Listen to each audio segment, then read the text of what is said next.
아멘. 말씀 보겠습니다. 말씀은 갈라디아서 2장 20절입니다. 말씀은 갈라디아서 2장 20절입니다. 제가 읽겠습니다. 내가 그리스도와 함께 십자가에 못 박혔나니 그런즉 이제는 내가 사는 것이 아니요 오직 내 안에 그리스도께서 사신 것이라. 이제 내가 육체 가운데 사는 것은 나를 사랑하사 나를 위하여 자기 자신을 버리신 하나님의 아들을 믿는 믿음 안에서 사는 것이라. 아멘. 갈라디아 2장 20절은 우리가 너무나도 잘 알고 있는 말씀입니다. 우리는 이 말씀을 암송하기도 하고, 그리고 우리가 중요할 때 믿음의 고백으로 이야기도 합니다. 이 갈라디아 2장 20절은 우리가 잘 알고 있지만 그 안에는 중요한 의미가 두 가지가 내포되어 있습니다. 첫 번째로는 그리스도만이 십자가에 못 박히는 것이 아니라 나와 함께 나 역시 그리스도와 함께 십자가에 못 박혀야 한다는 것을 우리에게 알려주고 있습니다. 왜 그렇습니까? 내가 십자가에 못 박혀야지 부활하신 그리스도가 내 삶의 주인이 되기 때문에 그렇습니다. 내가 죽지 않는다면 어떻게 그리스도가 내 안에 주인이 될 수 있을까요? 주님께서 우리의 인생을 주관하고 인도하고 그리고 하나님의 선한 목적을 향해 가게 하기 위해서 나 역시 그리스도와 함께 십자가에 못 박혀 죽고 그때 부활하신 주님은 내 인생의 주인이 되심으로 나를 인도하심으로 하나님의 그 선한 목적을 향해 이제 달려가게 하십니다. 그런데 많은 경우 우리는 예수님만 십자가에 못 박힌 것으로 위안을 삼고 우리는 십자가를 바라보는 것에만 만족하며 신앙생활을 하려 합니다. 왜 그럴까요? 우리는 우리가 주님과 함께 십자가에 못 박혀야 된다는 것을 알고 있습니다. 그런데 왜 우리는 그렇게 하지 못하는 것일까요? 바로 여전히 우리는 내 삶에 내가 주인이 되고 싶기 때문에 그렇습니다. 다시 말해 우리는 예수를 믿는다고 고백을 하지만 실상 내 삶을 보면 여전히 우리는 내 인생의 주권을 여전히 내가 쥐고 살아가고 있다는 것입니다.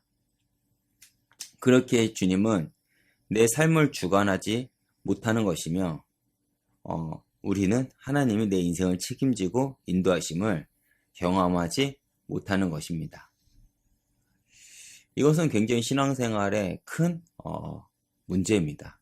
왜 그러냐면 어떻게 보면 너무 극단적인 이야기일 수도 있습니다.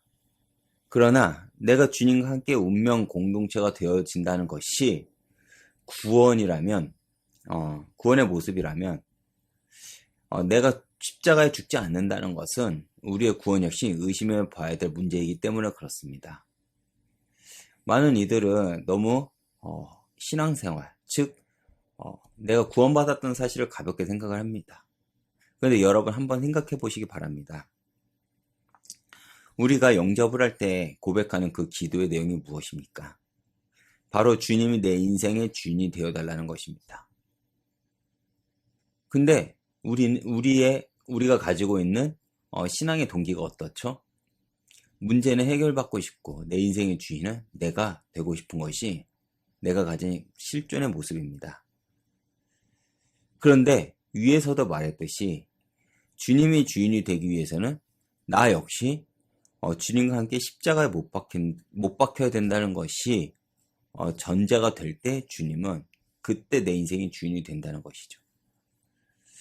마태복음 16장에 보면 예수를 그리스도라고 고백한 베드로가 베드로에게 십자가의 길을 가기로 선택한 예수님이 뭐라고 말씀하시죠? 그때 베드로는 예수님께서 십자가의 길을 자신이 걸어가야겠다라고 이야기할 때 베드로는 지극히 인간적인 마음으로 예수님을 막아섭니다.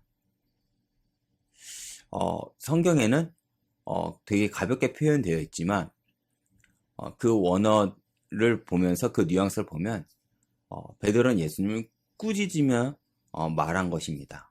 그렇게 하지 마세요. 굉장히 인간적인 마음이지만 그때 예수님이 베드로를 향해 말했던 것이 사단아 물러가라. 너는 나를 넘어뜨리게 한다고 했습니다. 그리고 사람의 일을 생각한다고 했습니다.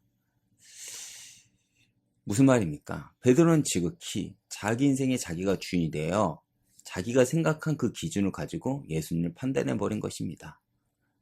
그때 예수님은 베드로에게 네가 잘못했어라고 얘기한 것이 아니라 사단아 뒤로 물러가라고 굉장히 심하게 책망을 했다는 것이죠. 내가 내 인생의 주인이 됐을 때 우리의 선택은 언제나 하나님적이 아닌 세상적으로 우리는 흐르게 될 수밖에 없습니다. 내가 가진 기준, 내가 가진 생각은 세상에 영향받았기 때문에 그렇습니다.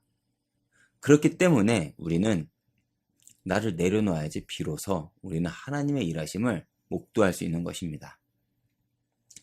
그래서 예수를 믿는 모든 이들의 구원의 여정의 첫 발걸음은 언제나 나 역시 주님과 함께 십자가에 못 박힘으로 시작이 되어야 된다는 것이죠. 그리고 두 번째 의미가 있습니다. 그것은 무엇이냐라고 하면 오늘 내가 살아갈 이유에 대해서입니다. 내가 오늘 살아갈 그 이유가 바로 갈라디아 2장 20절에 그 고백이 되어야 된다는 것이죠. 왜 그렇죠? 그 이유는 십자가에서 죽으심으로 우리가 알 수 있는 것이 있기 때문에 그렇습니다. 주님께서요. 바로 우리에게 자신의 사랑을 확증하신 하나님의 사랑의 크기를 우리는 알 수가 있습니다. 그리고 우리는 그러한 하나님의 사랑을 알기에 우리는 하나님을 신뢰할 수 있는 것이고 하나님을 믿는다고 고백할 수 있는 것이죠. 단지 여기서 멈춘 것이 아니라 우리의 인생 속에 얼마나 많은 어려움과 환난이 기다리고 있을까요?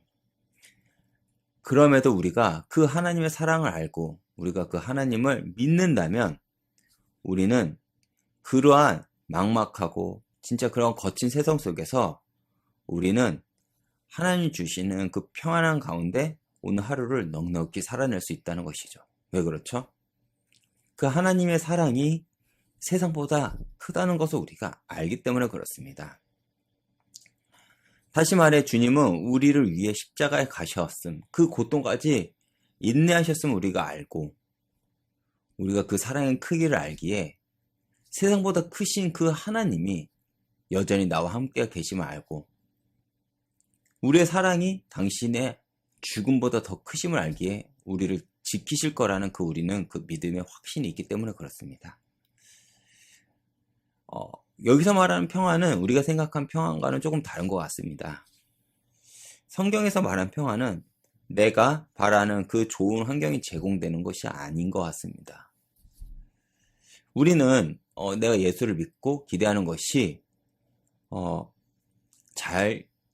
내 문제가 해결되고 저런 환경, 내가 괜찮은 그 삶을 살아가는 것이라고 생각을 하지만 성경에서 말하는 평안은 풍랑 가운데서도 방주 안에 있는 그 평안을 이야기를 하는 것이겠죠. 비록 내 삶이 이전에 내가 원하는 삶을 살지 않더라도 우리가 예수를 믿는 그 순간부터 주님 때문에 우리는 오늘을 만족하고 버텨낼 수 있는 그 힘을 주신다는 것입니다. 그렇기 때문에 정말 예수를 믿는 사람들은 오늘 하루 속에 하나님께서 나를 향하신 그 이유와 목적을 발견하고 살아갈 수 있는 것입니다. 지금 내가 하고 있는 일 속에서 만나는 그 만남 속에서 내가 가는 그 일터에서 하나님의 모든 계획을 발견하는 것이죠. 그렇게 믿음은 나의 시선을 나로부터 하나님을 바라보게 하는 것이며 그때부터 하나님은 내 인생을 들어 당신의 역사 속에 동참시키실 것이라는 것이죠. 우리는 그러한 기대가 있기에 오늘 하루가 비록 어려움과 환난 가운데 있더라도 그 기대를 가지고 오늘을 넉넉히 살아낼 수 있는 것입니다. 오늘도 믿음으로 오늘의 하루의 삶을 승리하시길 기도하겠습니다.